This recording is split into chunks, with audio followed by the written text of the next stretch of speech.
2 দশকের অপেক্ষার অবসান, অবশেষে বিশ্বকাপের মঞ্চে ইংল্যান্ডের বিপক্ষে খেলতে যাচ্ছেন লিওনেল মেসি। তবে জানেন কি, অভিষেকের পরই ম্যাচটি হওয়ার সুযোগ ছিল, কিন্তু মাঠে নামতে পারেনি আর্জেন্টাইন মহাতারকা।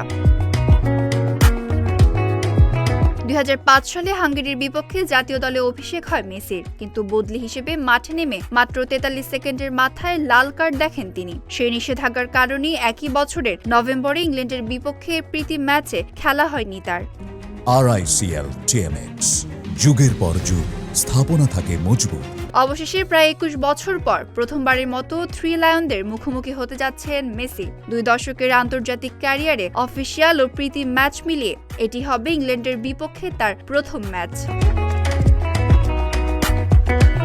বিশ্বকাপে এর আগে 5 বার মুখোমুখি হয়েছে ইংল্যান্ড ও আর্জেন্টিনা। সর্বশেষ দেখা হয়েছিল 2002 সালে। এরপর আর কখনো মুখোমুখি হয়নি দুই দল। এবার সেই দীর্ঘ অপেক্ষার অবসান হতে যাচ্ছে।